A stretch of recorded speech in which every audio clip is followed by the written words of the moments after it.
నమస్కారం. Big debate ప్రత్యేక చర్చ కార్యక్రమానికి స్వాగతం. తెలంగాణలో జరిగినటువంటి ఎమ్మెల్సీ ఎన్నికల్లో కరీంనగర్, ఆదిలాబాద్, నిజామాబాద్, మెదక్ సంబంధించినటువంటి పట్టభద్రుల నియోజకవర్గంతో పాటుగా టీచర్స్ కాన్స్టిట్యున్సీ కూడా భారతీయ జనతా పార్టీ గెలవడం జరిగింది. అయితే ఈ గెలుపు రాష్ట్రంలో భారతీయ జనతా పార్టీని ప్రత్యామ్నాయంగా తయారు చేస్తుందా, లేకపోతే కాంగ్రెస్ స్వంత వైఫల్యాలు ఉన్నాయా? బీఆర్ఎస్ ఎందుకు అభ్యర్థిని పెట్టకుండా ఆఖరి నిమిషంలో బీసీ అభ్యర్థికి మద్దతు అని ప్రకటించింది?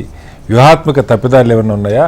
ఏ రకంగా అర్థం చేసుకోవాలి ఫలితాలని అన్న దాని మీద ఇవాళ బిగ్ డిబేట్లో చర్చను చెప్పడం. చర్చలో మనతో పాటు గోశాల శ్రీనివాస్ యాదవ్ గారు బీఆర్ఎస్ పార్టీ సీనియర్ నాయకులు ఇక్కడ స్టూడియోలో ఉన్నారు. అలాగే విఠల్ గారు భారతీయ జనతా పార్టీ నాయకులు మనతో లైవ్లో జాయిన్ అవుతున్నారు. అలాగే దొమ్మాట వెంకటేష్ గారు బీసీ ఉద్యమాల నాయకులు, వారు కూడా మనతో ఉన్నారు. మరి కాసేపట్లో గౌరీ సతీష్ గారు కాంగ్రెస్ పార్టీ నాయకులు కూడా మనతో జాయిన్ అవుతారు. ముందుగా విఠల్ గారు నమస్కారం, కంగ్రాచులేషన్స్.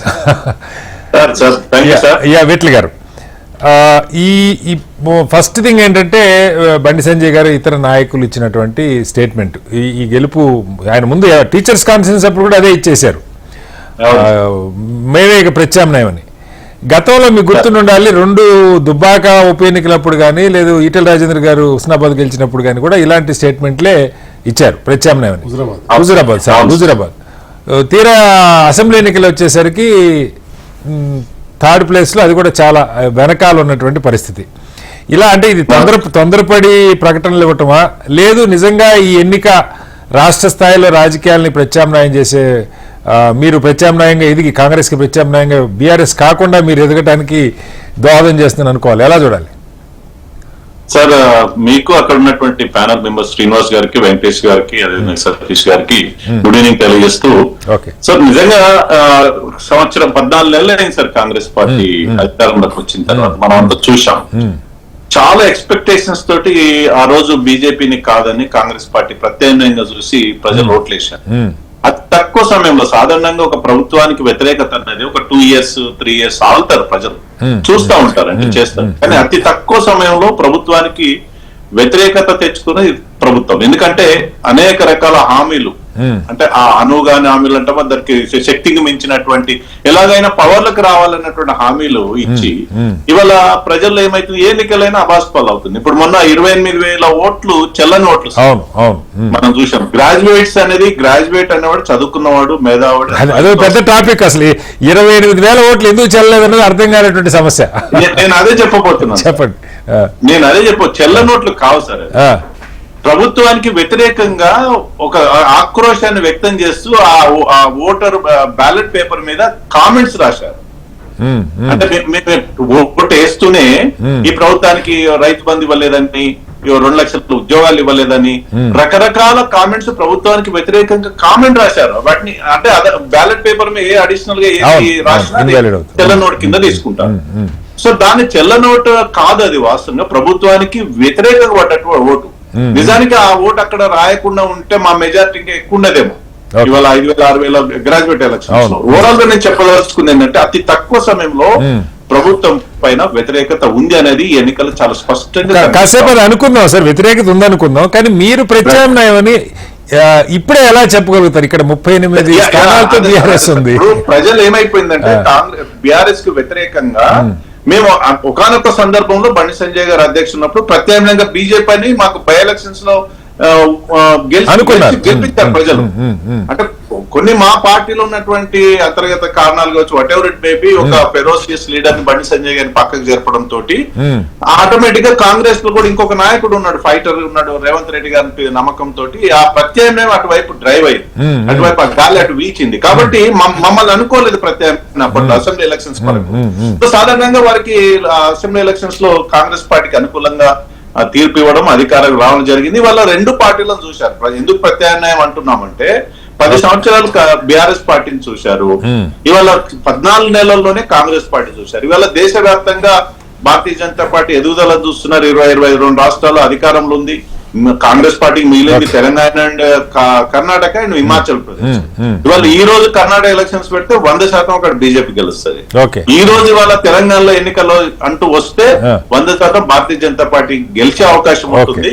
ఇది ట్రెండ్ సార్. మేధావులు, విద్యావంతులు, టీచర్స్ అంటే they are the influencer of the society. Okay. వాళ్ళ ప్రభావం చాలా తీవ్రంగా ప్రజల పైన ఉంటది. Okay. కాబట్టి ఎన్ని కోట్లు ఖర్చు పెట్టినా ఇవాళ అక్కడ గ్రాడ్యుయేట్ ఎలక్షన్స్ కావచ్చు, టీచర్స్ ఎలక్షన్ కావచ్చు, ఒక బ్రహ్మరథం బట్టి అంతకుముందు కూడా ఇంకో సార్ శ్రీనివాస్ సార్, చెప్పండి. ఒక 1.5 year బ్యాక్ హైదరాబాద్ లో అంటే మహబూబ్నగర్, హైదరాబాద్, రంగారెడ్డి ప్రాంతంలో టీచర్స్ ఎమ్మెల్సీ కూడా మేము గెలుచుకున్నాం.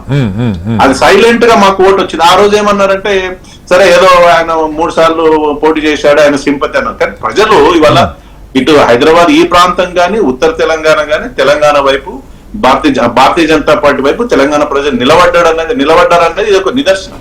మాకు ఎంతో కొంత వరంగల్ కావచ్చు, ఖమ్మం కావచ్చు, నల్గొండ కొంత బలహీనంగా ఉన్నప్పటికీ కూడా ఆల్మోస్ట్ మెజారిటీ వల్ల ఇప్పుడు 42 సీట్లు, 43 సీట్లలో 42 సీట్లు.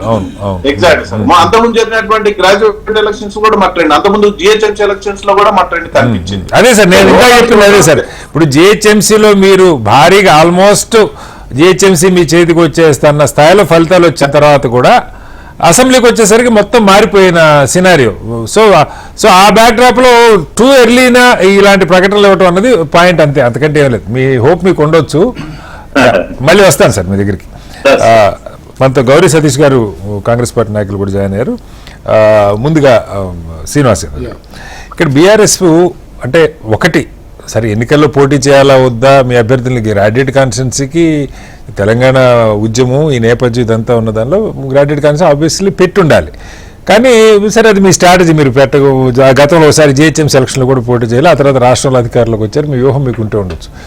కానీ ఇక్కడ రెండు పార్టీల పోటీ మనం చూసాం. మొన్న అసెంబ్లీ అప్పుడు కూడా మీరు కాదనుకున్నాక ఇక కాంగ్రెస్ అనుకున్నారు ప్రజలు, బీజేపీ ఎక్కడికో వెళ్ళిపోయింది. వేరే ఇప్పుడు కాంగ్రెస్ కాదనుకుంటే ఇమీడియట్గా ప్రత్యామ్నాయం మీరు కనపడాలి. ఇప్పుడు బీజేపీ అది క్లెయిమ్ చేసుకునే ప్రయత్నంలో ఉంది.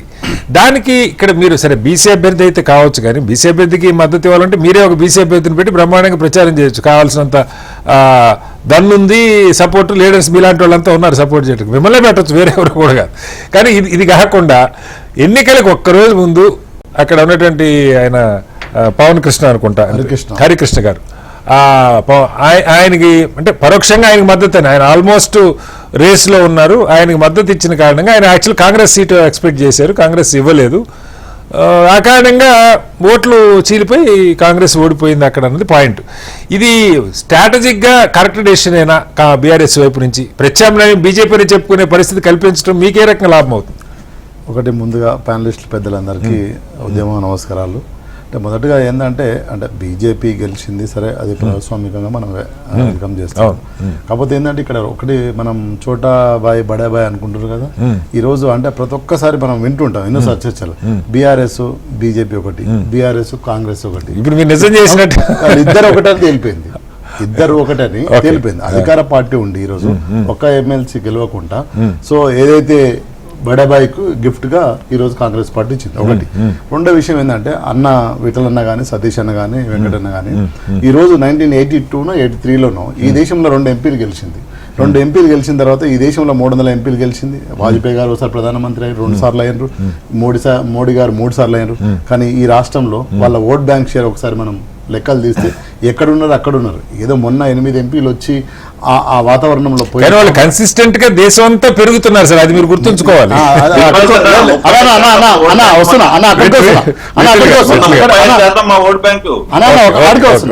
అసెంబ్లీలో మీ ఓట్ బ్యాంక్ ఎంత, అంతకుముందు ఓట్ బ్యాంక్ ఎంత అని తెలుసు.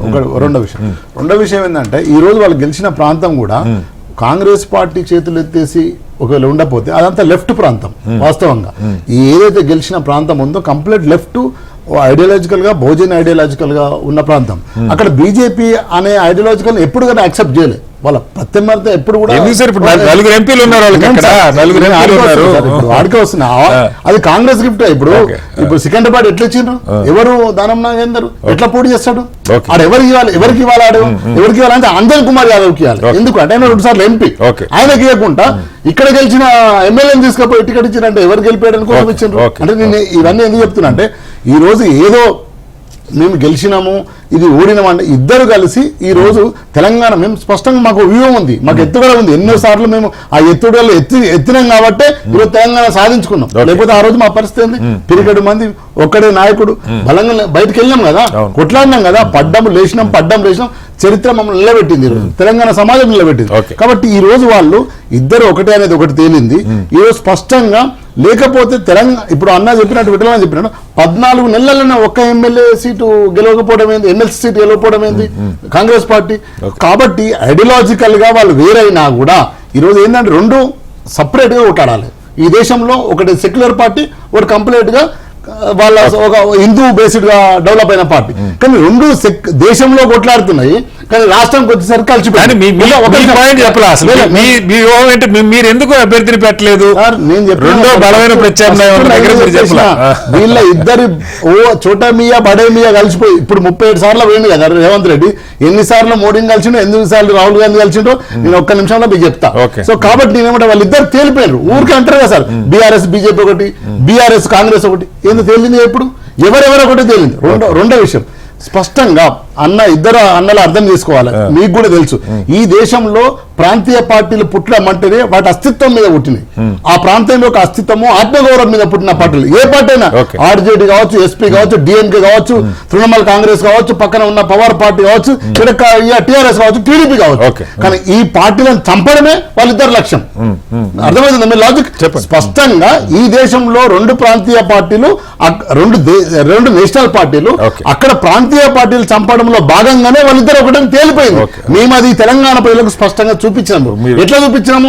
సైంటిఫిక్ మెథడాలజీలో, పొలిటికల్ సైన్స్ మెథడాలజీలో చూపించాం. కాబట్టి వాళ్ళు ఇప్పుడు గెలిచినట్టు స్పష్టంగా అర్థం అవుతుంది. మీరు పోటీ చేయకుండా మిమ్మల్ని వాళ్ళిద్దరు చంపేశారని చెప్తున్నారు. ఇప్పుడు మాకు కాంగ్రెస్ కు ఎంత తేడా సార్? 1%. అరే అసెంబ్లీ అల్టిమేట్, మేము అసెంబ్లీ కదా. దేశంలో రెండు జాతీయ పార్టీలను చూసినారు ఆ రోజు. మనం ఎన్నోసార్లు ఈ వేదిక బీఆర్ఎస్ పెరిగిన నేపథ్యం ఒకసారి చూస్తే ఒక పాయింట్ చెప్తా. ఉప ఎన్నికల ద్వారానే ఈ గాలి కాంగ్రెస్ ఆ రోజు టీఆర్ఎస్ పార్టీకి అనుకూలంగా ఉందన్న వాతావరణం మీరు క్రియేట్ చేయగలిగారు. నేను ఎందుకు చెప్తున్నా అంటే ఇప్పుడు ఈ ఉప ఎన్నికలు వస్తాయో లేదా అది వేరే చర్చ. ఇప్పుడు 10 రావాలని మీరు కోరుకుంటున్నారా, వస్తాయో రావా అది వేరే చర్చ. కానీ వచ్చిన అవకాశాన్ని ముఖ్యంగా గ్రాడ్యుయేట్ కాన్స్టిట్యున్సీ మీకు మేధావులు విద్యావంతుల్లో ఉన్న వాదం కూడా మీరు ఉపయోగించుకోలేక వాళ్ళిద్దరూ కలిసిపోయారన్నారు, మీరు కలిసి గెలిపించారన్నది ఇప్పుడు చాలా సార్లు ఇదే బీజేపీ కాంగ్రెస్ నాయకులు ఇక అయిపోయింది, ఇక మునిగిపోయింది, ఇక తేలిపోయింది, ఇక తెలంగాణ ఎక్కడ అన్నారు. ఎట్లయింది సార్? మట్టిగా అయిందా? మా ఎత్తుగడలు మా అధినాయకుడికి మాకు ఉంటాయి, మా వ్యూహాలు మాకుంటాయి. నేనేం చెప్తున్నంటే ఈ రోజు ఇప్పుడు రేపు ఈ 10 రాజీనామా అయిపోతుంది, సుప్రీంకోర్టు కూడా తీర్పిస్తుంది. రేపు లోకల్ బాడీలో బీజేపీ ఏందో తెలిసిపోతుంది కదా. లోకల్ బాడీలో వాళ్ళు ఇప్పటి వరకు వాళ్ళు పుట్టినప్పటి నుంచి ఎన్ని గ్రామ పంచాయతీలు గెలిచిండ్రు, ఎన్ని ఎంపీపీలు గెలిచిండ్రు, ఎన్ని జెడ్పీటీసీలు గెలిచిండ్రు. మేము 2 సార్లు పరిపాలించిన సార్ 10 ఏళ్ళు 100/100 జెడ్పీటీసీలు మాయే, 100/100 జెడ్పీ చైర్మన్, 100/100 సర్పంచులు మాయ, 100/100 ఎంపీలు మాయ, ఎంపీపీలు మాయ. ఎట్లా గెలిచినాం సార్? మేము పనిచేసినాం, గెలిచినాం. నేనేమంటున్నానంటే రెండు పార్టీల నిజ స్వరూపము తెలంగాణ ప్రజలకు అర్థమైపోయింది అనేది స్పష్టంగా అర్థమవుతుంది. గౌరీ సతీష్ గారు, ఇక్కడ దీన్ని ఎలా అర్థం చేసుకోవాలి? స్వయంకృతం అనుకోవాలా? ఇప్పుడు గ్రాడ్యుయేట్ కాన్స్టిట్యున్సీ అంటే టీచర్స్ కాన్స్టిట్యున్సీ అంటే సరే అక్కడ ఉపాధ్యాయ సంఘాలు ఏదో మద్దతు ఇవ్వటం కొంచెం అటు ఇటు అయినా పెద్ద ఫరక పడదు. కానీ గ్రాడ్యుయేట్ కాన్స్టిట్యున్సీ చాలా కీలకం. అందులో ఇప్పుడు 42 నియోజకవర్గాలు కవర్ అవుతున్న ఏరియా అది. దీనిలో మనం చూసుకుంటే వ్యూహాత్మకంగా బలమైన బీసీ అభ్యర్థి ఉన్న దగ్గర ఆయనకి కాకుండా సీట్ ఇవ్వటం తప్పు జరిగిందా? లేదు మీకు 21 మంది ఎమ్మెల్యేలు ఉన్నారు అక్కడ, వాళ్ళు బాధ్యతలు తీసుకోలేదా? సహజంగా అధికారులు ఉన్న పార్టీ వీటిలో ఓడిపోయే పరిస్థితి ఉండదు. ఏం జరిగింది? దీన్ని ఏమన్నా రివ్యూ చేసుకున్నారా? ఎలా ఏం చెప్తారు? ఒక ఎన్నికే కావచ్చు, ఒక ఎమ్మెల్సీ కావచ్చు, కానీ ఏరియా 40 నియోజకవర్గాల్లో కవర్ అవుతున్నటువంటి పరిస్థితి. ముందుగా చర్చలో పాల్గొంటున్నట్టు మా ఇట్లన్నకు, శ్రీనివాస్ గారికి, మిగతా మిత్రులకు, మీకు హెచ్ఎంటీవీ ప్రేక్షకులందరూ కూడా సాయంకాలం నమస్కారాలు తెలియజేస్తూ, ఒక విచిత్రమైనటువంటి పరిస్థితి. ఎందుకనంటే దేశంలో ఎక్కడ లేనటువంటి విధానం.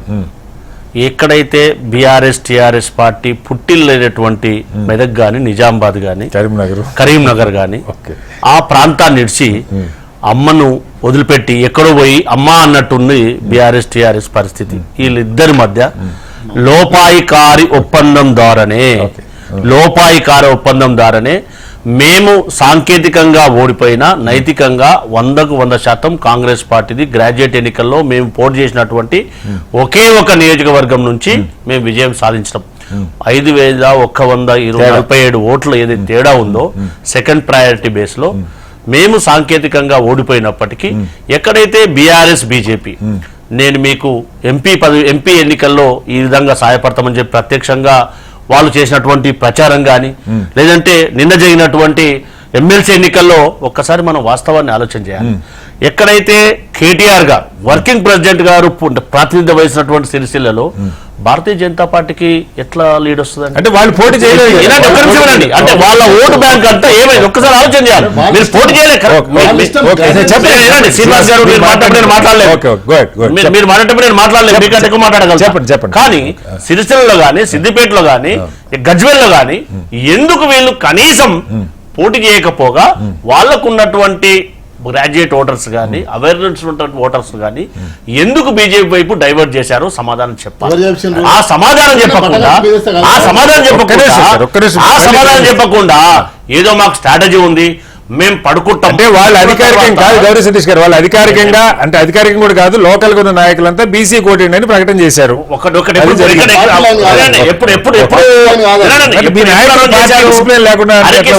ఎప్పుడు సపోర్ట్ చేశారు, ఎప్పుడు చెప్పారు ఒకసారి ఆలోచన చేయాలి. హరికృష్ణ గారు ఎవరు? వారు మా దగ్గర సీరియస్ గా టికెట్ కోసం ట్రై చేశారు. కొన్ని అనివార్య కారణాల వల్ల వారికి టికెట్ మా అధిష్టానం లేకపోయింది. అది మా బ్యానర్ గా ప్రయత్నం చేసిండు కదా.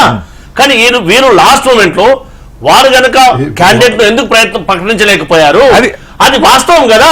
యావత్ దేశంలో గానీ రాష్ట్రంలో గానీ రాజకీయాలు ఎక్కడ నేను అడుగుతున్నాను ఫండమెంటల్ పాయింట్ కాదు సార్. ఇప్పుడు ఈయన హరికృష్ణ గారికి అది బీసీ చైతన్యం పెరిగింది, అది కూడా చర్చిద్దాం ప్రజల్లో. సాధారణంగా మూడో పార్టీస్ బీఆర్ఎస్ పోటీ చేయాల, రెండు కాంగ్రెస్ బీజేపీనే అన్నట్టుంది.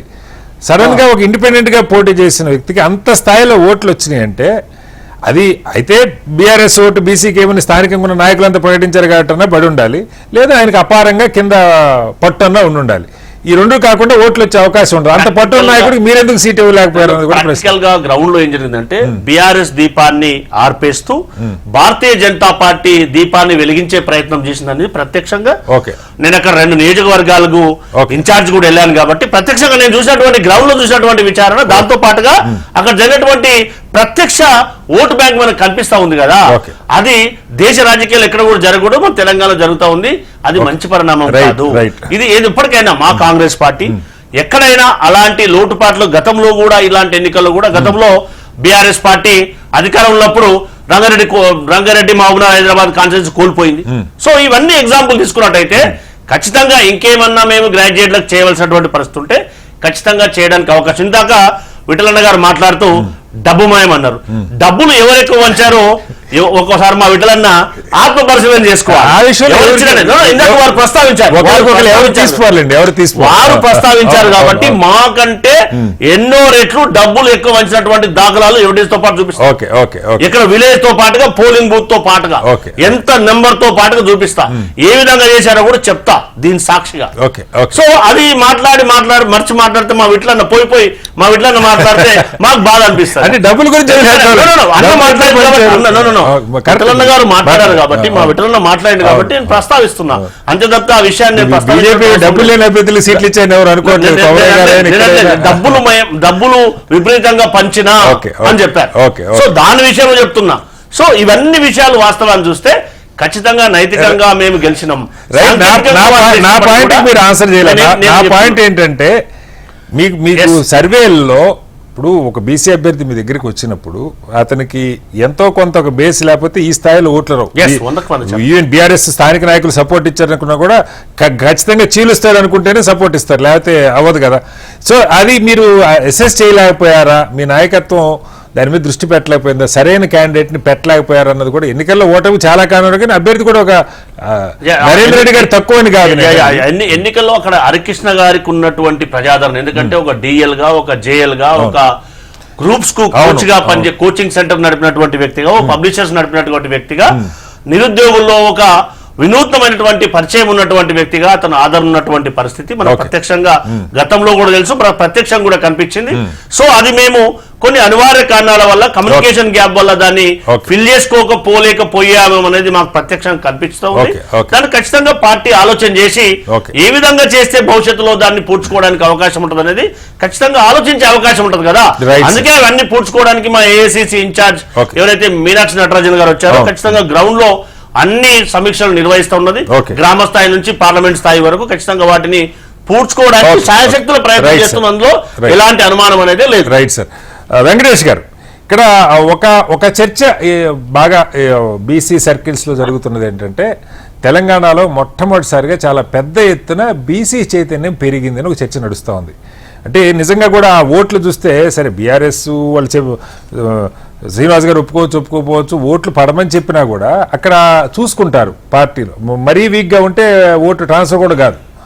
బట్ ఇక్కడ దాదాపు ఫస్ట్ రౌండ్లో అయితే కేవలం ఆయన హరికృష్ణ గారు ఒక 10,000 ఓట్లు మాత్రమే వెనకబడి ఉన్న పరిస్థితి. ఒకరికి 75,000, ఒకరికి 70,000. ఫస్ట్ 1-2లకి ఈయనకి 60,000 ఓట్లు వచ్చినాయి. ఇది చాలా అసాధారణమైన, రెండు పార్టీలు బలంగా కొట్లాడుకుంటున్న పరిస్థితుల్లో ఒక బీసీ అభ్యర్థికి, అందులో ఆయన పెద్ద డబ్బు కూడా ఖర్చు పెట్టలేదని చెప్తున్నారు. వాస్తవాలు నాకు డీప్గా నేను చూడలేదు, కానీ ఎలా అర్థం చేసుకోవాలి నిజంగా ఈ చైతన్యం పెరిగింది తెలంగాణ సమాజంలో? రేపు పొద్దున పార్టీలకు కూడా బీసీలకు సరైన ప్రాతినిధ్యం ఇవ్వకపోతే కాస్త ఇబ్బందికరమైన పరిస్థితి అనుకోవాలి. ఎలా అర్థం చేసుకోవాలి? వెంకటేష్ గారు. సార్ నమస్తే. మీకు ప్యానెల్లో ఉన్నటువంటి మిత్రులందరికీ, హెచ్ఎంటీవీ ప్రేక్షకులందరికీ కూడా నమస్కారాలు. ఓకే.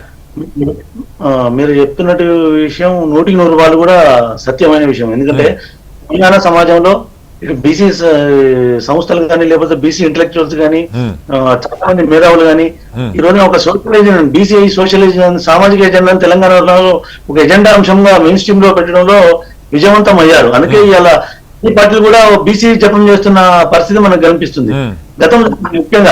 గతంలో తెలుగుదేశం పార్టీ ముఖ్యమంత్రి అభ్యర్థిగా బీసీ అభ్యర్థిగా ఆర్ కృష్ణ గారిని ప్రకటించిన పరిస్థితి అవన్నీ అది కాదు సార్. అవందానికి బీసీ అభ్యర్థిని పాటించి మనం సంకలు గుర్తుకుంటే ఎట్లా? వెంకటేష్ గారు, మీ వాళ్ళు ఇప్పుడు ఇక్కడ కూడా రెండు పార్టీల అభ్యర్థులు అగ్రకులాలకు చెందిన అభ్యర్థులే పెద్ద ఎత్తున బీసీకి సంబంధించినటువంటి క్యాంపెయిన్ చేసిన పరిస్థితి కూడా చూసాం. సోషల్ ఎజెండాను ఫిక్స్ చేయడంలో తెలంగాణ సమాజం మెయిన్ స్ట్రీమ్ పాలిటిక్స్ లో సోషల్ ఎజెండాను ఫిక్స్ చేయడంలో ఈ సంస్థలు కానీ, సంఘాలు కానీ కృషి విజయవంతం అయిందని మాత్రం నేను అనుకుంటున్నాను సార్. సరే, గెలుపుకోవటం అనేది సహజంగా జరుగుతున్నాయి. అయితే బీసీ ఉద్యమం మీద అంటే నా విమర్శ ఏంటంటే, ఇంకా చెప్పుకోలేక స్థాయిలో గ్రాస్ రూట్ లో ఇంకా మూవ్మెంట్ అనేది ఇంకా గ్రాస్ రూట్ లెవెల్కు వెళ్ళ కొంచెం ఇబ్బందికరమైన పరిస్థితి ఉంది. ఇంకా శాస్త్రీయమైన పద్ధతిలో బీసీ ఉద్యమం అనేది ముందుకు పోవాల్సినటువంటి అవసరం ఉన్నది. అంటే ఈ ఎన్నిక ఒకటి చెప్పండి, ఇప్పుడు మామూలుగా చాలా సందర్భాల్లో బీసీ నాయకులు ప్రకటనలు ఇస్తుంటారు, పార్టీలు పెట్టి మన బీసీ అభ్యర్థిని చూసుకొని ఓట్లు వేయండి. పార్టీ ఏదైనా, అది కాంగ్రెస్ అయినా, బీఆర్ఎస్ అయినా, బీజేపీ అయినా, ఎక్కడ బీసీ అభ్యర్థి ఎప్పుడు అట్లా జనం ఓట్లు వేయట్లా. ఇప్పుడు మొట్టమొదటిసారి ఇక్కడ నాకు కొంత ఎందుకో అది వేరే బయట నుంచి వచ్చిన సపోర్టా, లేదా హరికృష్ణ గారికి ఆ మద్దతు లభించిందా, బీసీ కాబట్టి లభించిందా, లేదా ఆయనకున్న సోషల్ నెట్వర్క్ కారణంగా వచ్చిందా? ఏం అర్థం చేసుకోవాలి వెంకటేష్ గారు? అంటే ఇప్పుడు ఈ బీసీ వాదాన్ని మోస్తున్నటువంటి సంఘాలు ఏవైతే ఉన్నాయో, సంఘాలు కింద దాకా రీచ్ కావడంలో కొంత వైఫల్యం, వాళ్ళు బలపరిచిన అభ్యర్థులు కొంత నిరాశమైన కొంత ఓటమి గురి అవ్వాల్సిన పరిస్థితి ఉన్నది, అంగీకరించాలి. ముఖ్యంగా పోలరైజేషన్, బీసీ ఇమేజ్, బీసీ సంబంధించినటువంటి వాతావరణం అంతా కూడా hijack Bharatiya Janata party success అయిందని మాత్రం నేను అనుకుంటున్నాను సార్. పోలరైజేషన్ అంతా కూడా బీసీ వాదులుగా చెప్పబడుతున్నటువంటి వ్యక్తుల కంటే కూడా బీసీ పోలరైజేషన్ కూడా భారతీయ జనతా పార్టీకి చాలా విజయవంతంగా లాభం చేకూరిందంటారు. సో ఏంటి దాని వెనక బీఆర్ఎస్ సపోర్ట్ ఇచ్చినట్టు భావించాలా పరోక్షంగా? అంటే కాంగ్రెస్ అభ్యర్థి గెలవకూడదు అనే, లేకపోతే సరే పార్టీలు ఒక్కోసారి గారిపోయి పేలపెట్టి కృష్ణార్పణ ఉన్నట్టు మనం పోటీ చేయట్లేదు కాబట్టి బీసీ పోటీ ఏంటంటే ఏదో చేసినట్టు ఉంటుంది అన్న, ఎట్లా అర్థం చేసుకోవాలి? బీఆర్ఎస్ పార్టీ కూడా ఇప్పుడు ఎన్నికల నుంచి ఫలానా నుంచి తగ్గించింది. బీఆర్ఎస్ పార్టీ అనేది వాళ్ళు కూడా ఏంటంటే వాళ్ళు కొంత దీన్ని ఓన్ ఉన్న సామాజిక పరిస్థితులనే వాళ్ళు కొంత ఓన్ చేసుకుందాం అనుకున్నారు. వాళ్ళు కూడా భూమి అన్నయ్య బీజేపీకి ఉపయోగపడ్డ పరిస్థితి అయితే ఉన్నది. ప్రత్యక్షంగా పరోక్షంగా బీఆర్ఎస్ కూడా బీజేపీ విజయానికి దోహదపడ్డాయని మాత్రం నేను చెప్పదలుచుకున్నాను. రైట్ సార్, మళ్ళీ వస్తాను మీ దగ్గరికి. ఒకసారి విఠల్ గారు, ఈ బ్యాక్డ్రాప్ లోనే సరే ఈ ఫలితాలని ఎవరికాళ్ళు విశ్లేషించుకుంటారు, కాంగ్రెస్ కూడా సీరియస్ రివ్యూస్ జరుగుతున్నాయి, మీ దగ్గర కూడా. మీ దగ్గర ఈ మధ్యకాలంలో ఒక మాట వినపడుతుంది, దాని గురించి పార్టీ అధ్యక్ష పదవి మారే అవకాశం ఉంది వారంలోని సాక్షాత్ లక్ష్మణ్ గారే ప్రకటించినట్టున్నారు, కొత్త అధ్యక్షుని పెడతారని. ఏంటి ఈ బీసీ అవేర్నెస్ దృష్టిలో పెట్టుకుని బీసీలు ఎవరైనా అధ్యక్షులు చేసే అవకాశం ఉందా, లేకపోతే అసలు ఎలా ఉండవచ్చు అన్నది విఠల్ గారు చెప్పండి. ఈ కదలిక నేను అనుకోవటం 60,000 పైచీలకు ఫస్ట్ ప్రయారిటీ ఓట్లు ఒక ఇండిపెండెంట్గా వేసిన అభ్యర్థికి రావటం చిన్న విషయం కాదు. ఈవెన్ ఎవరన్నా సపోర్ట్ ఇచ్చినా కూడా బట్ ఇది తెలంగాణలో ఒక రకంగా బీసీ చైతన్యం పెరుగుతుంది అని అర్థం చేసుకోవాలా? పార్టీలు దీని నుంచి ఏమి నేర్చుకోబోతున్నాయి? సార్ మీరు అడిగిన ప్రశ్నకి కన్నా ముందు మా ఇద్దరు మిత్రులు కూడా మా సతీష్ అన్నదేమో మేము బీఆర్ఎస్ ఒకటని, మా శ్రీనివాస్ అంటే మేము కాంగ్రెస్ ఒకటని. అంటే మీరేమో వాళ్ళిద్దరు ఒకటని. ఒకటే మాట, కాంగ్రెస్ బీజేపీ ఎక్కడన్నా ఒకటిగా ఉంటాయా సార్ ఈ ప్రపంచంలో? తూర్పు పరమడ ఉత్తర దక్షిణ ధృవాలు అవి, అది సాధ్యం కాని అంశం సార్. ఎంతో కొంత ప్రజలు నమ్మడానికి ప్రయత్నం చేయొచ్చు బీఆర్ఎస్ బీజేపీ ఒకటి అంటే. అన్న ఒక్క సప్లిమెంటరీ ప్రశ్న అన్న, ఇప్పుడు సికింద్రాబాద్ ఎంపీ చూద్దామన్న మనము ఓన్లీ ఒక్కటే, మీరు అంటే మేము ఇద్దరం దాదాపు 2 దశాబ్దాల పైన ఉద్యమాల నుండి ఉన్నాము. సికింద్రాబాద్ ఎంపీ అది అంజన్ కుమార్ యాదవ్ పోటీ చేయాలన్నా, ఎక్కడ దానం నాగేందర్ అన్న ఆయన ఎమ్మెల్యే కదనే సార్. ఇప్పుడు బట్టకాల్చి ఎమ్మెల్యే కదనే మీకంటే కాంగ్రెస్ ఎమ్మెల్యే కదా. అంజన్ కుమార్ యాదవ్ ఇస్తే అన్న, అంత ముందు అంజన్ కుమార్ యాదవ్ ఇస్తే మీరు గెలిచినా ఓడిపోయినా కాంగ్రెస్ లైన్ ఒకటి.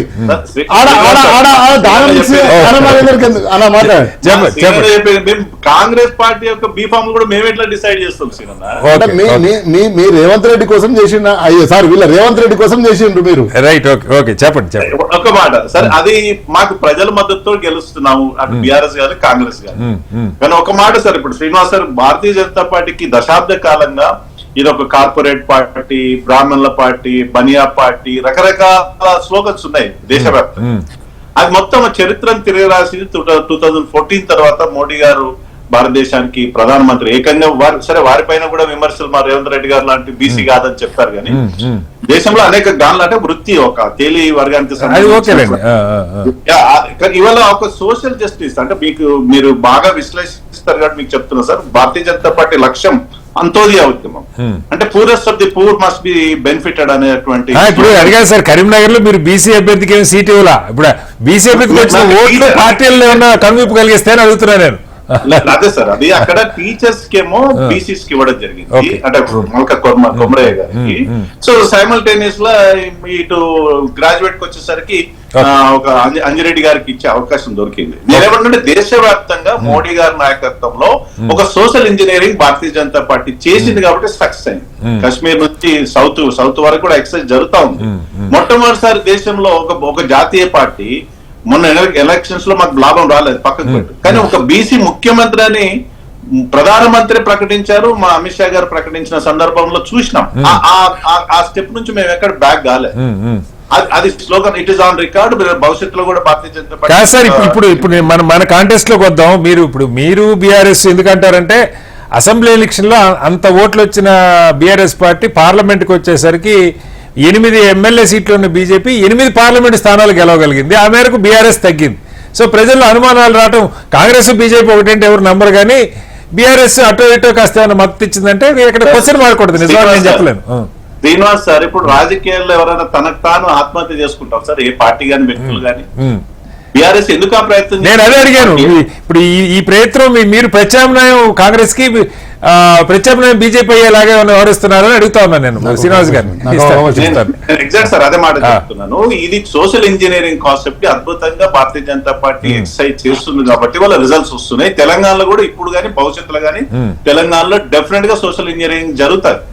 డెఫినెట్ గా స్లోగన్ ముఖ్యమంత్రి ఆ స్టెప్ నుంచి ఎక్కడికి పోయలేదు. ఇవాళ కరీంనగర్ లో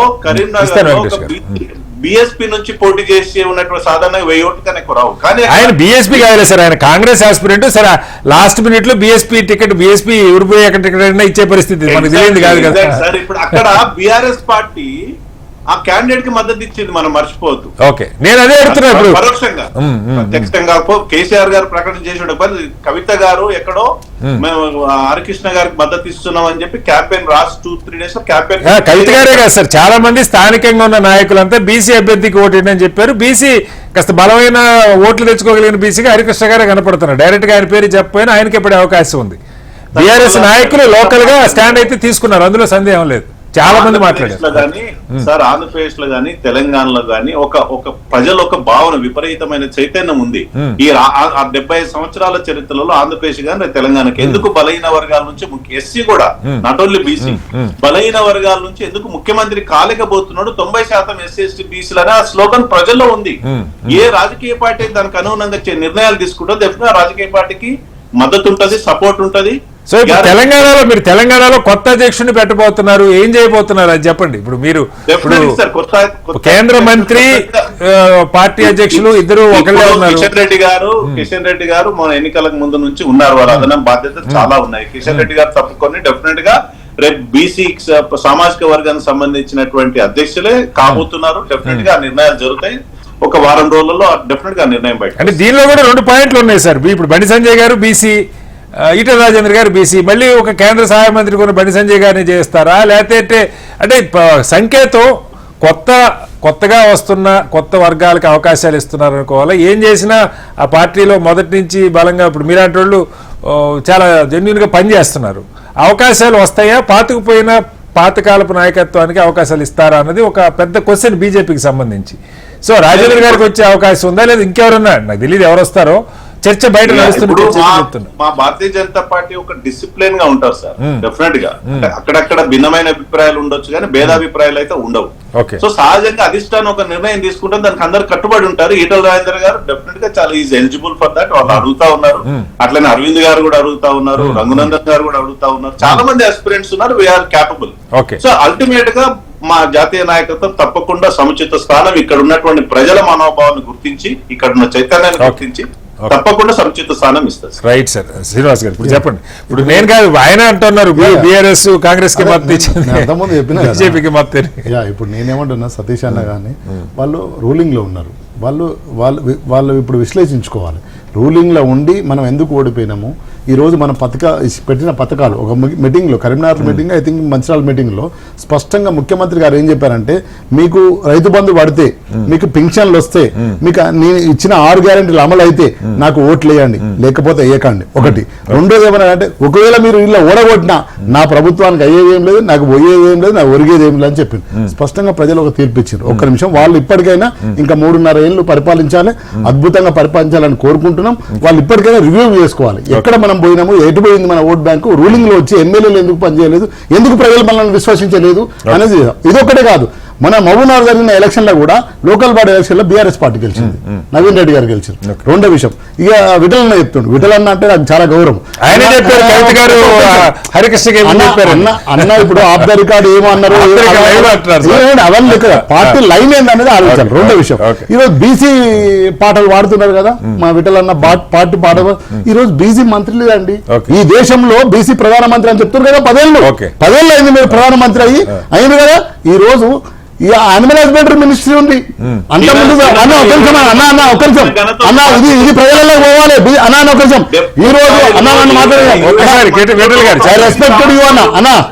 ఐ రెస్పెక్టెడ్ వ్యవసాయ శాఖలో ఉన్న యానిమల్ హస్బెండరీ మినిస్ట్రీ ఉన్న శాఖను తీసుకొచ్చి సపరేట్ గా కుక్కలకు, పందులకు, పిల్లులకు మంత్రి శాఖ ఉంది. మరి బీసీ బిడ్డ ప్రధానమంత్రి కదనే, బీసీ శాఖ పెట్టచ్చు కదనే, బీసీ శాఖ పెట్టచ్చు కదా, ఎందుకు పెట్టలేదు? ఇది ఒకటి. రెండో విషయం, నేను స్టేట్ అడుగుతున్నా, ఈ రోజు కుల తెలంగాణ చేయాలి కదా, బీసీ తెలంగాణ చేస్తారని వాళ్ళ మంత్రి శాఖ మాట్లాడారు, రాజ్నాథ్ సింగ్ మాట్లాడారు. Thanks sir. రాజ్నాథ్ సింగ్ మాట్లాడిన దాన్ని ఇప్పుడు అమలు చేస్తామని ప్రధానమంత్రి చెప్పమనండి. ఒక్క మంత్రి శాఖ పెట్టలేని వాళ్ళు మీరు బీసీలకు మేము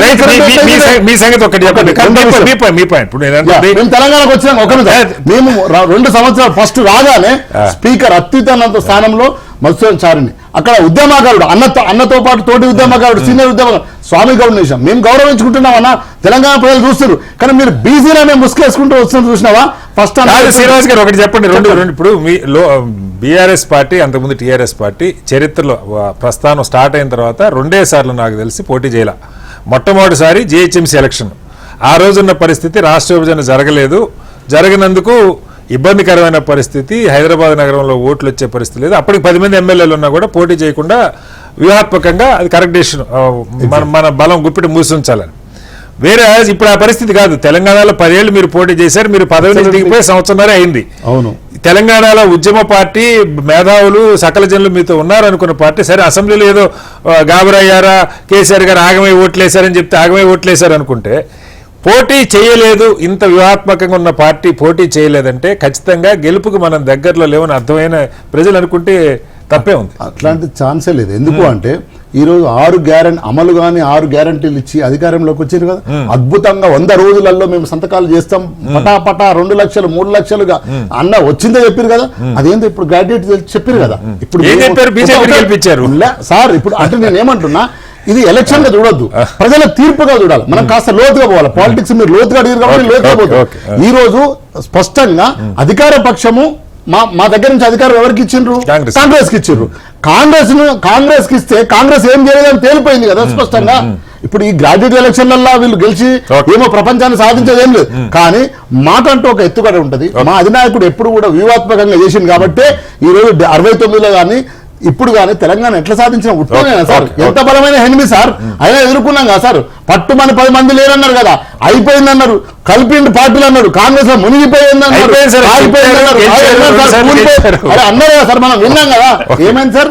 కాలిపోలే కూలిపోలే, నాయకుడు లేచిండు, తెలంగాణ తెచ్చిండు, మేము 10 ఏళ్ళు పరిపాలించాం. ఈ రోజు పంటలు ఎండిపోతున్నాయి సార్. అన్నాను పేపర్ చూడమనండి, ఈ రోజు ఆగమాగం అవుతుంది. సో నేను ఇప్పటికైనా ఏమంటున్నా అంటే స్పష్టంగా మాకు కేసీఆర్ గారు బడ్జెట్ సమావేశం జరగబోతున్నాయి, హౌస్ కు వస్తారా చెప్పారు. ఆయన వచ్చి మాట్లాడితే 10 మంది వింటారు. ఆయన మాట్లాడాలని ప్రతిపక్షాలు కూడా కోరుకుంటారు. ఈ రోజు మాకు ఒక మంచి హోదా ఇచ్చారు తెలంగాణ ప్రజలు, గౌరవిస్తున్నాం. ప్రతిపక్ష హోదా ఇచ్చారు, మేము ప్రజల పక్షాన ఉండి ఈరోజు SLBC కావచ్చు, ప్రతి ఇష్యూ కావచ్చు, KMBR కావచ్చు, ఈరోజు ప్రతి ఇష్యూ, రైతు బంధు కావచ్చు, రుణమాఫీ కూడా, ప్రతి గుడికాడ ఏడపోయినా హరీష్ రావు గారు, KTR గారు, మేము ప్రజల పక్షాన మాకు ఇచ్చిన బాధ్యతను అద్భుతంగా నిర్వహిస్తున్నాం. అద్భుతంగా నిర్వహించే బాధ్యత మాకు ఇచ్చిన మేము నిర్వహిస్తున్నాం. మేమేమో అధికారం అప్పుడే ఆగమాగం అయిపోయినరు, వీళ్ళు అడిపోయినరు, నన్ను ఊల్చుతారు అంటారు, కాల్స్తాం. మేమేం ఊల్చాము ఆయన, కాల్చాము, ఏం చేయము. మీరు అద్భుతంగా 5 ఏళ్ళు పరిపాలించాలి, మీరు పరిపాలించాలని మేము కోరుకుంటున్నామని మా అధినాయకుడు నల్గొండ సభలో పంటలు నష్టపోతే అడిగి బహిరంగ సభ పెట్టి అద్భుతంగా పరిపాలించాడు కాంగ్రెస్ పార్టీ. మళ్ళీ అధికారంలోకి రాండి KTR గారు, హరీష్ రావు గారు హౌస్ లో చెప్పారు. ఇది రికార్డెడ్. ఏమని చెప్పారు? అద్భుతంగా పరిపాలించండి, మళ్ళీ 5 ఏళ్ళు కూడా మీద పరిపాలించాలని చెప్పాడు. మేము మా ప్రతిపక్ష హోదా ఇచ్చి ప్రజల సభలో కూడా కేసీఆర్ గారు రావాల్సిన సమయంలో వస్తాము, ప్రశ్నించవలసిన ప్రశ్నిస్తాము, ప్రజలలో ఉన్నాం కదా. కాబట్టి మేము ప్రజలలో లేకుంటే ఏం లేదు కదా. ఈరోజు ప్రతి ఇష్యూని మేము గుర్తు చేస్తున్నాం. గుర్తు చేసే బాధ్యత మాది సార్. ఈ రోజు రాష్ట్రంలో సభలో ఉండి కేసీఆర్ గారు మాట్లాడితే ఇంకా బాగా గుర్తు చేసినట్టు 38 సీట్లు ఇచ్చి మీరు కాంగ్రెస్ పార్టీ గుర్తు చేయండి అని చెప్పి 6 గ్యారెంటీలకు గుర్తు చేస్తున్నాం, రైతు బంధుని గుర్తు చేస్తున్నాం. ఇంకా మా చెల్లెళ్ళకి మా చెల్లెళ్ళ పెళ్లిలైన తులం బంగారం గుర్తు చేస్తున్నాం. నేను ఇద్దరు సతీశాన్ని చెప్తానే అడిగిపోయి మా చెల్లెని ఫోటో తీసుకొని వస్తాను. తులం బంగారం ఏమని 40 లక్షల రూపాయలు అయింది, బంగారం పెరిగింది. ఇక తులం బంగారం ఇస్తే మా తల్లులు మా చెల్లెలు మొత్తానికి మీ సంగతి కాక మిగతా విమర్శలు మాత్రం 1,16,000 ఒప్పుకున్నాం. ప్రతి బిడ్డకు మా మేనమామని బలం లేదనే పోటీ చేయలేదు తప్ప మిగతా అన్నిటికీ మీరు ఆన్సర్ చేశారు. సతీష్ గారు సార్ ఒక్క నిమిషం సార్, బలం లేకపోవడానికి ఎక్కడ బలహీనంగా అనిపించాం సార్? కాంగ్రెస్ కు మాకు షిఫ్ట్ అయింది కదా సార్. మా ఎత్తుగడ ఎట్లున్నా మీకు చెప్తాం. వాళ్లకు మాకు అధికారం షిఫ్ట్ అయినప్పుడు ఎంత తేడాతో వదిలేసిందో, ఎంత తేడాతో వాళ్ళకి రిజల్ట్ ఇచ్చారు. మాకు వాళ్ళకు పెద్ద 20% తేడా కాదు సార్, 1% తేడాతోనే అన్నప్పుడు మేము ఎక్కడ పడిపోయినాం సార్? మేము ఎక్కడ పడిపోయినాం? రేపు మళ్ళీ చర్చ పెడతాం. మనం ఇదే చర్చలో మనం కూర్చున్నాం. సర్పంచ్ ఎలక్షన్లలో, డిప్యూటీ ఎలక్షన్లలో ఇది వెళ్ళిపోతుంది. మీ ప్లేస్ బీజేపీ ఆక్రమించే ప్రమాదం ఉంది. ఇంపాసిబుల్. That is impossible. మీకు సమాజానికి కాదు వాళ్ళు తెలుసుకోవాలి. సతీష్ గారు ఇక్కడ ఇంకో కీలకమైన పాయింట్. ఈ మధ్య కాలంలో రిపీటెడ్గా బీజేపీ నాయకులు మాట్లాడుతున్నారు, అనేక నాయకులు మాట్లాడుతున్నారు.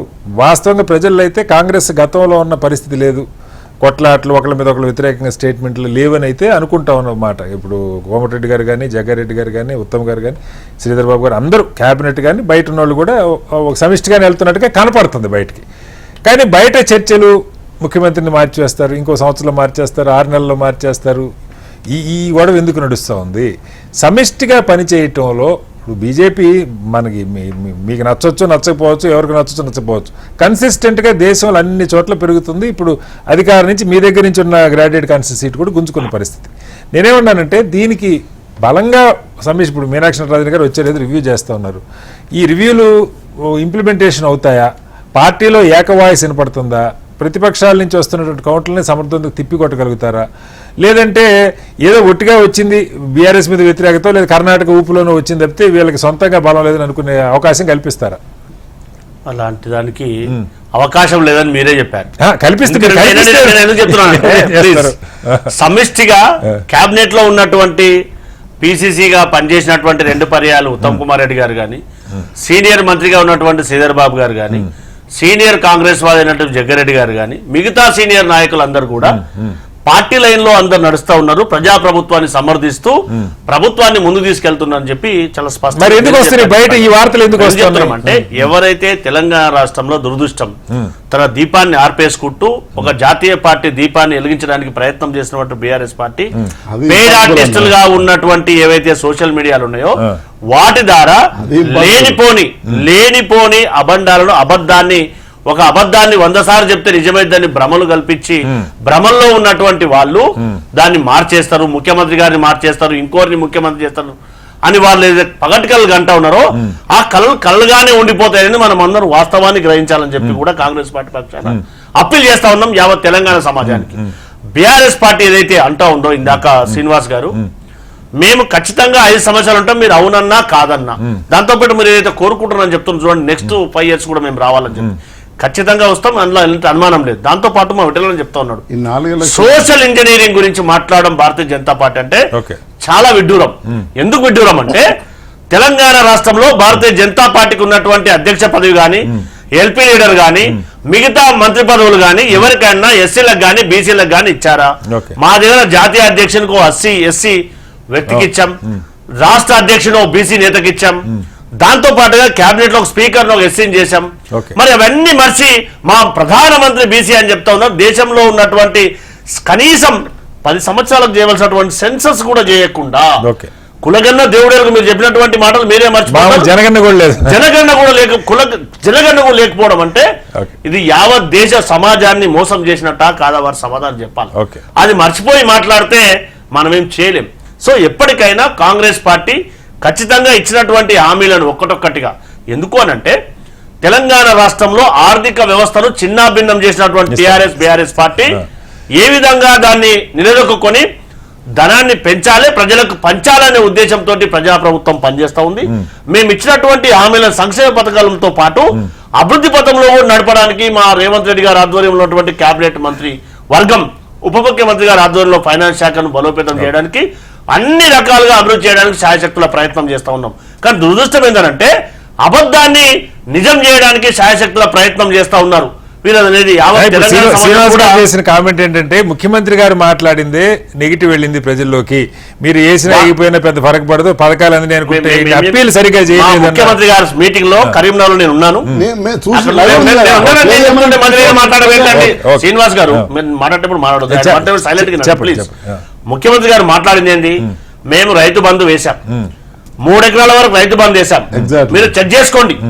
మేము 500 రూపాయలు బోనస్ ఇచ్చాం, బోనస్ చెక్ చేసుకోండి.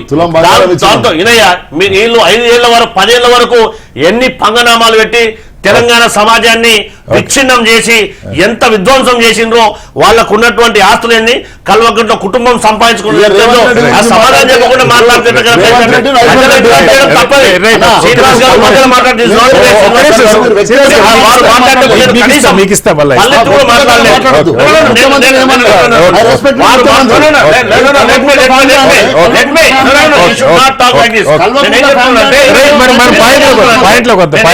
ముఖ్యమంత్రి గారు మాట్లాడేటప్పుడు I was there in the meeting Karimnagar లో. మేము ఇచ్చినటువంటి నేను చెప్తున్నా కదా మధ్య నువ్వేం చెప్పడం ఇస్ నాట్ కరెక్ట్. వాయిస్ ఉంది అని చెప్పి ఇష్టపడి మాట్లాడుతున్నప్పుడు నేను మాట్లాడుతున్నప్పుడు వారు మాట్లాడుతున్నప్పుడు కనీసం మర్యాద, నేను ఎప్పుడు మాట్లాడిన మాట వారు ఇంటరాక్ట్ చేసినప్పుడు పద్ధతి కాదు కదా. వారు మాట్లాడారు, మేము ఇచ్చినటువంటి సంక్షేమ పథకాలు మీ అకౌంట్ లో పడితే మీరు మాకు ఆశీర్వదించండి చెప్పి మేము ఓపెన్ గా చెప్పాము కదా. చాలా సందర్భాలు అలా చాలా సందర్భాలు చెప్పారు కదా. దాంతో పాటుగా ఇది మా మ్యాండేట్ అని కూడా చెప్పినాం. Okay. ఎస్, నైతికంగా విజయం సాధించిన ఫస్ట్ కూడా చెప్తున్నా, ఇప్పుడు కూడా Okay. చెప్తాను. బీఆర్ఎస్ బీజేపీ కలిసి ఓకే సాంకేతికంగా గెలిచినప్పటికీ కూడా Okay. 5,147 ఓట్లతోటి మా అభ్యర్థి ఓడిపోవడం జరిగింది. Okay. కొన్ని కారణాల చేత అక్కడక్కడ ల్యాబ్స్ ఉన్నమాట వాస్తవం. దాన్ని మేము ఖచ్చితంగా సమీక్షించుకుంటాం. Right. దాన్ని ఏ విధంగా పూడ్చుకోవాలని కూడా Okay. పార్టీ 100% ఆలోచించేస్తాం. కానీ Okay. వారి పార్టీ లెక్క మేము ఇస్తాం, మాకు ఇది చేయండి, పార్లమెంట్ ఎన్నికల్లో ఒకటి, Okay. మండలి ఎన్నికల్లో, ఎమ్మెల్సీ ఎన్నికల్లో ఒకటి Okay. అనేది ఈ విధంగా ద్వంద్వ రాజకీయ అనేది చేసే అవకాశం పరిస్థితి అనేది లేదు. Right, sir. ఉన్నదనేది Quick గా. ఖచ్చితంగా ఆలోచన చేయాలి. Quick గా, ఇప్పుడు sir. ఖచ్చితంగా మళ్ళీ కాంగ్రెస్ వెంకటేష్ పార్టీ గారు. ఏదైతే సామాజిక న్యాయానికి కానీ దేశంలో Right, sir. ఉన్నటువంటి Right, ఏ sir. రాష్ట్రం లేనటువంటి కులగణన Okay, చేసినాం. okay, right. దాని అనుగుణంగానే అసెంబ్లీని ప్రవేశపెట్టినాం. బిల్లు కూడా కులగన్న ప్రవేశపెడతా ఉన్నాం. బీసీలో చైతన్యం అయితే పెంచింది, అంతవరకు అయితే 100% కనబడుతుంది. బీసీలో మీకు చైతన్యం ఉపయోగపడ్డా రావాలంటే ఉపయోగపడకపోయినా రాజ్యాధికార దిశగా బీసీలందరూ కూడా ఏకం కావాల్సిందే. Right. దానికోసం పార్టీలు కూడా Right. సపోర్ట్ చేయాల్సిందే. Right. మేము నాకు ఒక అవకాశం చట్టం ఇవ్వండి. తీసుకొస్తున్నాం. ఇంకా. ఏవి చట్టాన్ని కేంద్ర ప్రభుత్వానికి కూడా Right, sir. Right. అది ఎలాగ అది పంపించాలి. మాట్లాడు. కేంద్ర ప్రభుత్వం దాన్ని పార్లమెంట్ లో కూడా ఆమోదించవలసిన Quick గా శ్రీనివాస్ గారు. భారతీయ జనతా పార్టీ పైన ఉంది కదా. క్విక్ గా శ్రీనివాస్ గారు, నేను వెంకటేష్ గారు. నేను ఏమంటున్నాను, Please. వాళ్ళు మేనిఫెస్టో పెట్టినప్పుడు వాళ్ళ దాంట్లో చాలా సీనియర్ నాయకులు, వెంకటేష్ గారు వస్తున్నారు, ఒక్క సెకండ్. సీనియర్ నాయకులు ఉన్నారు. వాళ్ళు మేనిఫెస్టో పెట్టినప్పుడు మీలాంటి సీనియర్ జర్నలిస్టు ఇప్పుడున్న మన ఉప ముఖ్యమంత్రి, ఆర్థిక శాఖ మంత్రి బట్టి విక్రమార్కని అడిగారు, ఏమని ఈ తులం బంగారము ఇవన్నీ అయితే అంటే వాళ్ళు ఏమన్నారంటే 100 రోజులలో. Right. అదే అందరూ చెప్పారులే సార్. నిజం సార్, నిజం చెప్తే మీరు ఒప్పుకోవట్లేదు. వాళ్ళు ఇచ్చిన హామీలు వాళ్ళే డెడ్లైన్ పెట్టుకున్నారు సార్. Okay. బీఆర్ఎస్ పార్టీ పెట్టలే, 100 రోజులలో పెడతా, అందుగురించి రిజల్ట్ చూస్తున్నాం అంటున్నా నేను. నేను అనేది ఏంటంటే మీరు చేసిన పని విధానము, మీరు పెట్టిన హామీలను Right, sir. ఒక్క బోర్ల పడ్డే ఒక్కటి కూడా హామీ అమలు కాలేదు అనేది కదా. వెంకటేష్ గారు. మీరు చెప్పిందే కదా. Right, sir. డబ్బులు ఉత్పత్తి చేస్తాము, Right. తులం బంగారం ఇస్తాము. Right, sir. Right, senior sir. నాయకులు మనం Right, వాళ్ళే sir. చెప్పారు కదా సార్. Right. ఏం కాదు కదా. వెంకటేష్ గారు. వాళ్ళ మేనిఫెస్టోని పూర్తి చేయడం మా బాధ్యత కదా సార్. విట్ల గారు ఇస్తాను ఒక్క సెకండ్. వెంకటేష్ గారు, ఇక్కడ ఒక పాయింట్. అన్ని పార్టీల్లో ఈవెన్ ఒక కీలకమైనటువంటి విషయం ఏంటంటే సార్, వెంకటేష్ గారు ఒకసారి నా క్వశ్చన్, తెలంగాణలో కూడా పార్టీల్లో ఇప్పుడు పిసిసి వెంకటేష్ గారు, నా మాట వినపడుతుందా? వినపడుతుంది సార్. క్వశ్చన్ వినండి ఫస్ట్. కాంగ్రెస్ లో కూడా మొన్న ఈ మధ్య ఇప్పుడు పిసిసి ప్రెసిడెంట్ ఒక ప్రకటన చేశారు, ఖచ్చితంగా భవిష్యత్తులో బీసీ ముఖ్యమంత్రి తెలంగాణలో అవుతారు అని చెప్పి. ఈవెన్ రేవంత్ రెడ్డి గారు కూడా చెప్పారు, కావాలంటే నేనైనా తప్పుకొని బీసీని చేయడానికైనా ఇబ్బంది లేదన్నట్టుగా కూడా మాట్లాడిన పరిస్థితి. సరే బీఆర్ఎస్ సరే వాళ్ళు చెప్తారా చెప్పరా వేరే చర్చ, కానీ పార్టీల్లో ముఖ్యమంత్రి పదవి ఒకటే కాకుండా ఈ ధోరణి బలమైన బీసీ అభ్యర్థులు కనపడితే పార్టీలకు అతీతంగా ఓట్లేసే పద్ధతి వస్తుందని ఆశించవచ్చా దీన్ని బట్టి? వెంకటేష్ గారు. ముఖ్యంగా సార్, ఎలాగ మా విటలన్న సోషల్ ఇంజనీరింగ్ గురించి ఏ విషయం చెప్పారో దాని గురించి నేను కొంత వివరణ ఇవ్వదలుచుకున్నాను. క్విక్ గా చెప్పండి, మళ్ళీ విఠల్ గారు కూడా అడుగుతున్నారు. ఏంటంటే ఈ వాస్తవంగా ఈ దేశానికి సంబంధించి ముఖ్యంగా కావాల్సిన సోషల్ ఇంజనీరింగ్ కాదు, ఈ దేశానికి కావాల్సింది సోషల్ జస్టిస్ కావాలి. ఎందుకంటే ముఖ్యంగా సోషల్ జస్టిస్ అయితే ఈ దేశంలో ఉన్నటువంటి అనగాన వర్గాల న్యాయం తప్ప సోషల్ ఇంజనీరింగ్ అనేది మోసం. అంటే ఒక వయామార్గంగా ఒక కుట్రపూరితంగా రాజకీయ పార్టీలు అట్రాక్ట్ చేయడం కోసం వాళ్ళకి గెలవడానికి కావాల్సిన ఇంజనీరింగ్ సోషల్ ఇంజనీరింగ్ అవుతుంది. అది మనకు కావాల్సిన social justice sir, social engineering కాదు. ముఖ్యమంత్రి విషయం కాడికి వచ్చేసరికి ఈ రోజున నిజానికి అంటే రెండు కూడా జాతీయ పార్టీ, అటు బీజేపీ కానీ ఇటు కాంగ్రెస్ కానీ ఈ రెండు కూడా లాంగ్వేజ్ మాత్రం ఇంచుమించు దగ్గరగా మాట్లాడుతుంటాయి. అటు మోడీ మాట్లాడినా ఇటు రాహుల్ గాంధీ మాట్లాడినా.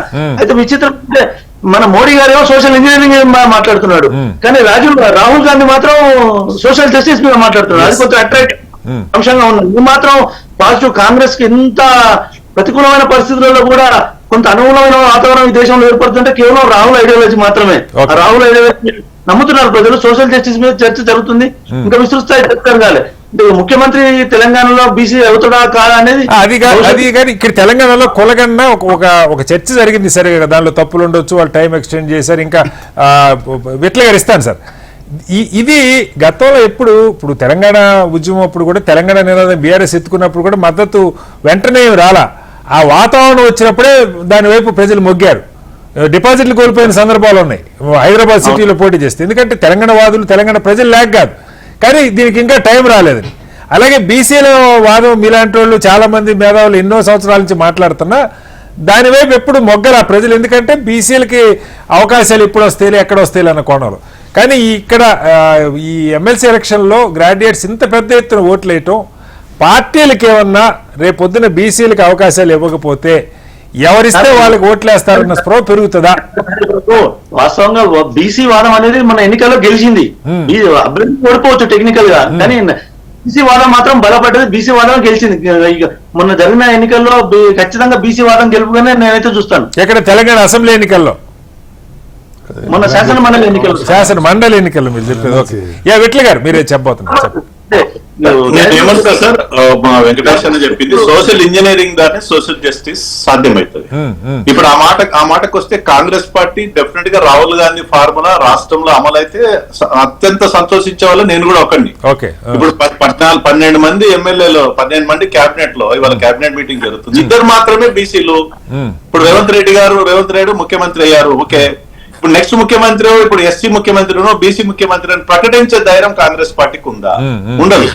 సేమ్ టైం బీఆర్ఎస్ పార్టీ కూడా, బీఆర్ఎస్ పార్టీ నుంచి ముఖ్యమంత్రి దేవుడేరు, కనీసం తన వర్కింగ్ ప్రెసిడెంట్ లలో బీసీనో ఎస్సీనో పెట్టే ధైర్యం ఉంటుందా? చేయలేరు. వాళ్ళు కేవలం ఓట్ల కోసం మాత్రమే. ఈ ప్రకటన సంగతి పక్క పెట్టండి సార్. ఢిల్లీలో ప్రకటించారా బీసీ ముఖ్యమంత్రి? మీ ప్రశ్న బీసీ శాఖ మంత్రి ఎందుకు పెట్టలేదే కదా, ఒకటి చెప్పరాదు. రూలింగ్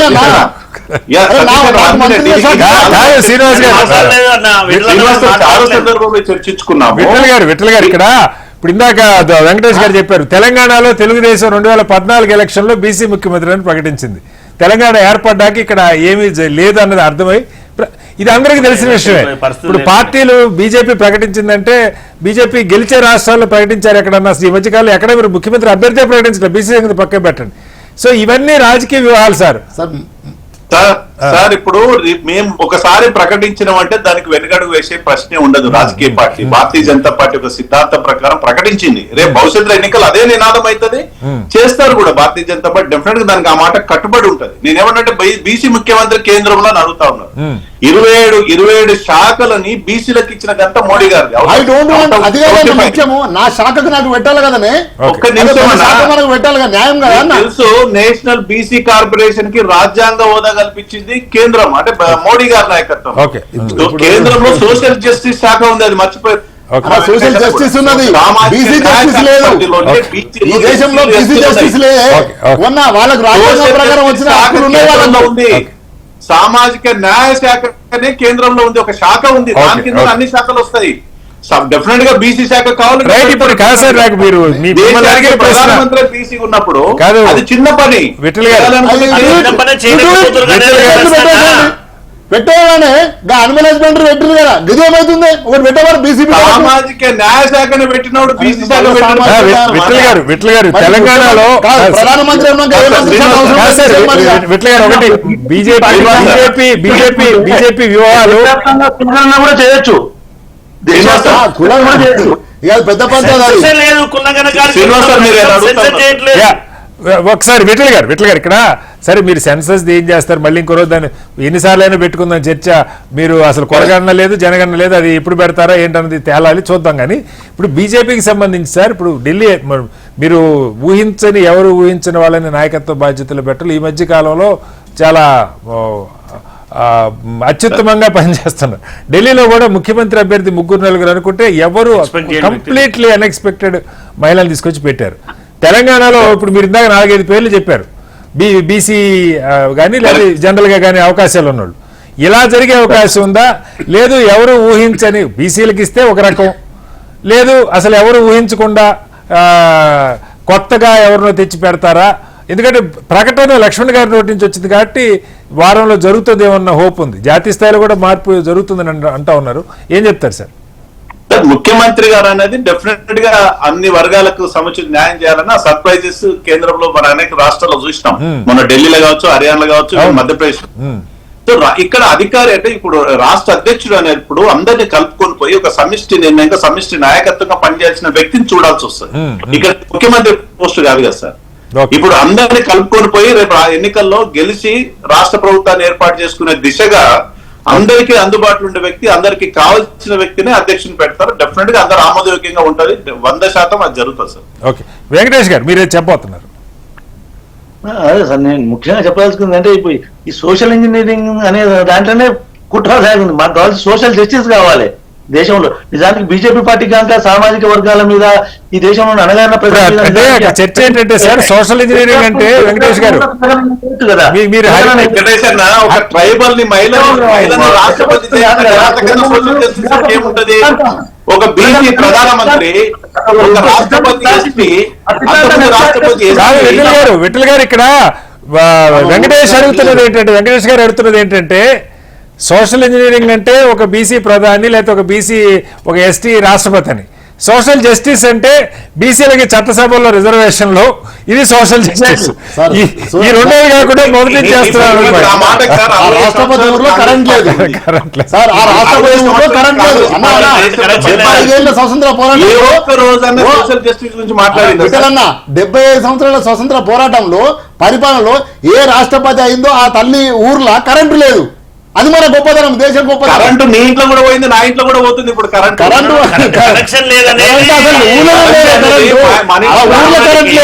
ఆ గ్రామానికి కరెంట్ లేదు. ఇది బీజేపీ కాంగ్రెస్ ఘనత. వెంకటేష్ గారు ఇంకొక ఇక్కడ ఒరిస్సాలో గెలిచింది ఎవరు? మీరే గెలిచారు, గెలలేదని కాదు, కానీ మీరు అది కన్సిస్టెంట్ గా బీజేపీ పెరుగుతున్న మాట అయితే వాస్తవం. కరెంట్ లేదనేది కూడా వాస్తవం. రాష్ట్రపతి ఊర్లో రాష్ట్రపతి అయిన మన తల్లి ఊర్లో కరెంట్ లేదు. రైట్, ఒక్కసారి సార్ వెంకటేష్ గారు ఒక సార్, ఇప్పుడు భారతీయ జనతా పార్టీకి నిజంగా బీసీల మీద అంత ప్రేమ ఉండి ఈ దేశానికి బీసీ ప్రధాని ఉన్నప్పుడు బీసీ రిజర్వేషన్ అనేది ఈ వర్గాల నుంచి ఒక వస్తున్న దేశవ్యాప్తంగా పెద్ద డిమాండ్. అది కోరుకున్నది కూడా అందుకే కదా. చట్టసభలో బీసీల రిజర్వేషన్ పెద్ద డిమాండ్. మహిళా రిజర్వేషన్ ఎవరో ఊహించారా వెంకటేష్ అన్న? మహిళా రిజర్వేషన్ బిల్లు తీసుకొచ్చిన ఘనత భారతీయ జనతా పార్టీ. రాబోయే రోజుల్లో అవకాశం మీరు మళ్ళా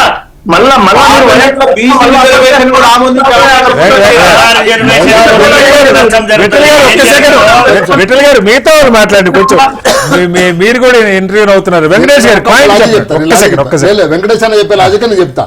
మహిళా బిల్లు తీసుకొచ్చిందన్నా, మహిళా బిల్లులో బీసీ ఉండాలని లాలూ ప్రసాద్ యాదవ్ ములాయం సింగ్ యాదవ్ బయటకు వచ్చి డిమాండ్ చేశారన్నా. మీరు మాట్లాడాలి. మనం మహిళా బిల్లులో బీసీ బిల్లు కావాలని కదా వ్యతిరేకించింది. ఈ దేశంలో ఒక మాట, బీఆర్ఎస్ పార్టీకి ముందు బీసీ అధ్యక్షుని పెట్టు, తర్వాత మాట్లాడదాం. బీసీ అధ్యక్షుని మీరు ఈ దేశంలో శ్రీనివాస్ యాదవ్ గారు చెప్తున్నారు ఏంటంటే వాళ్ళ బ్రహ్మాండంగా చెప్తున్నారు.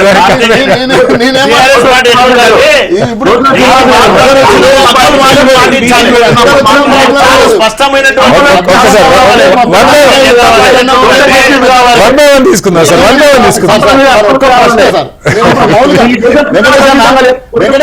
ఒకసారి కంప్లీట్ చేయండి, టైం తక్కువ. వెంకటేష్ గారు పంపిణీ జరగాలి ఈ దేశంలో, అది సోషల్ జస్టిస్ అవుతుంది. ఎగ్జాక్ట్లీ చర్చ జరుగుతుంది వెంకటేష్ అన్న. ఇప్పుడు ఆ రూలింగ్ పార్టీ ముఖ్యమంత్రి, ఇప్పుడు ఆ కాంగ్రెస్ పార్టీ ఉంది, ఎందుకు మాట్లాడారు? 8,000 కోట్ల రూపాయలు బడ్జెట్ ఇచ్చింది 3 లక్షలల్లా. ఆ క్వశ్చన్ ఎందుకు ప్రశ్నించారు? సోషల్ జస్టిస్ అందులో భాగంగా మమ్మల్ని అడిగినట్టు కాంగ్రెస్ పార్టీని కూడా మమ్మల్ని అడిగినట్టు కాంగ్రెస్ పార్టీని కూడా అడిగితే బాగుంటది కదా. రైట్, ఇక్కడ ఒక పాయింట్ 4% బడ్జెట్ ప్రభుత్వం శాఖలు ఇచ్చింది, అది సోషల్ జస్టిస్ అవుతుందా? విఠల్ గారు ఈ డెఫినేషన్ పక్క పెడితే, విఠల్ గారు ఇక్కడ గౌరీ సతీష్ గారు ఒక పాయింట్ ఏంటంటే, ఇప్పుడు హర్యానాలో ఉంది. ఇప్పుడు సోషల్ ఇంజనీరింగ్ అంటే అర్థం కావటానికి పాయింట్ ఏంటంటే, హర్యానాలో ఆయన చౌతాలా గారి మనవడి పార్టీ, ఆయన పార్టీ పోటీ పెట్టి దాన్ని ఒక కూటమిగా ఏర్పాటు చేస్తే ఈ ఓట్లు చేల్తాయి. ఒక రాజకీయం అద్భుతంగా గత ఎన్నికల్లో వాళ్ళకి పనిచేసింది, ఈ ఎన్నికల్లో కూడా పనిచేసింది. ఆయన భూస్థాపితం అయిపోయాడు, కానీ దుష్యంత్ చౌతాలా బీజేపీకి లాభమైంది. సో అది సోషల్ ఇంజనీరింగ్. పార్టీలన్నీ సామాజిక సమీకరణాలు అన్న పదం ఏంటంటే వాళ్ళు గెలవటానికి ఎవరిని ఇటుకు పెట్టుకోవాలి, వాడిని చేల్చడమా వీడిని గెలవటం. ఈ సోషల్ జస్టిస్ అన్నదేమో నిజంగా న్యాయం చేయటం. బీసీలకు రిజర్వేషన్లు ఇస్తారా, కులగండ చేస్తారా, పథకాలను. సో దీనిలో కాంగ్రెస్ ఎక్కడ ఉంది? దేశంలో ఏ రాష్ట్రం చేయనటువంటిదిగా కులగండ మేము చేసినాం. దాంతో పాటుగా సోషల్ జస్టిస్ చేస్తున్నటువంటి పార్టీ కాంగ్రెస్ పార్టీ.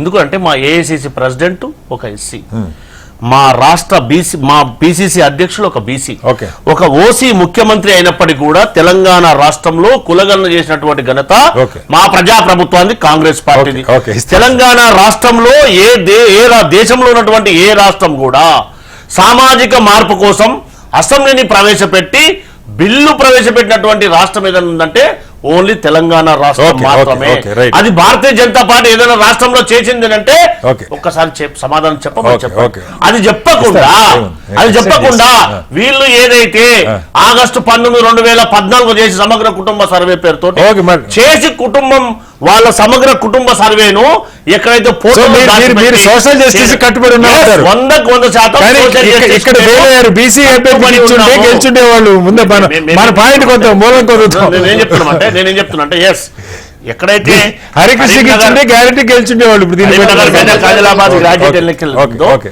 క్యాండిడేట్ పట్ల మాకు ఉన్నటువంటి ఫీడ్బ్యాక్ ఆధారంగా అక్కడ క్యాండిడేట్ సెలెక్ట్ చేయడం కొన్ని కారణాల వల్ల అక్కడ గెలవలేకపోయినాం. కానీ ఖచ్చితంగా గతంలో ఏదైతే వాళ్ళు చేసిండ్రో మేము ఆ విధంగా వాళ్ళు ఇందాక మీరు చెప్పారు సోషల్ ఇంజనీరింగ్ పేరుతోటి ఇక్కడ బీఆర్ఎస్ చచ్చిపోయి బీజేపీని లేపాలన్న ఉద్దేశంతో భారతీయ జనతా పార్టీ లేపారు కదా. మనకేం తెలుసు. 100% నైతికంగా విజయం మాది, సాంకేతికంగా వాళ్ళు అదే కదా వాస్తవం. ఇప్పుడు సతీశాన్ని ఒప్పుకోపోయినా ఆడ విటలాన్ని ఒప్పుకోపోయినా ఈ దేశాన్ని ఎక్కువ రోజులు పరిపాలించింది కాంగ్రెస్ పార్టీ. సతీశాన్ని ఒప్పుకుంటారు అదే ఇచ్చారు. ఈ రోజు ఇప్పటి వరకు నా లెక్క తెలియలే, నా లెక్క నాకు రాజ్యాంగం తెలియలే. సోషల్ ఇంజనీరింగ్ అంటే ఇట్లా ఇట్లా ఇట్లా ఇట్లా పెట్టుడు సార్. సోషల్ జస్టిస్ అంటే ఇట్లా సమానంగా పంచుడు. బిల్లు ఎవరు పెట్టమని డిమాండ్ చేసి ఒక నిమిషం మేము డిమాండ్ చేసినాం హౌస్ లో మేము డిమాండ్ చేసినాం. కాబట్టి ఈ దేశంలో బీసీ ద్రోహులు 2 పార్టీలు, జాతీయ పార్టీలు జాతీయ పార్టీలు 2 పార్టీలు. కాబట్టి కాంగ్రెస్ పార్టీ లెక్కలు చెప్పారు,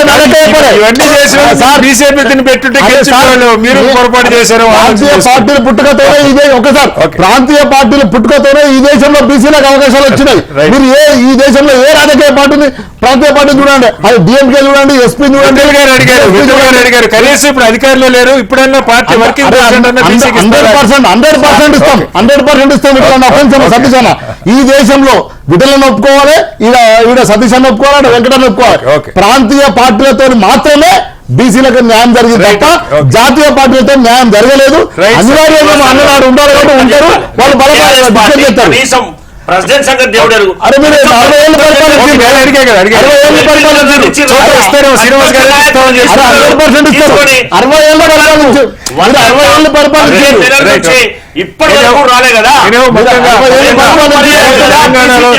తెలంగాణలో ఎమ్మెల్సీ ఎన్నికైతే బీసీల్లో చైతన్యానికి ఒక ప్రాతిపదిక కనపడుతుంది. చాలా పెద్ద ఎత్తున ఎప్పుడూ లేని విధంగా ఒక ఇండిపెండెంట్ గా పోటీ చేసిన అభ్యర్థికి 60,000 పైగా ఫస్ట్ ప్రయారిటీ ఓట్లు రావటం రాజకీయ పార్టీలో ఒక ఆలోచన అయితే రేకెత్తించడం. సో పార్టీల్లో కులగండ కారణం అనుకోండి, మరొక కారణం అనుకోండి, బీసీ అభ్యర్థులు బలమైన అభ్యర్థులు ఎక్కడుంటే అక్కడ ఓటేద్దామన్న చైతన్యం ఎప్పటి నుంచో చాలా మంది ప్రచారం చేస్తున్నది ఆచరణ సాధ్యం కాలేదు.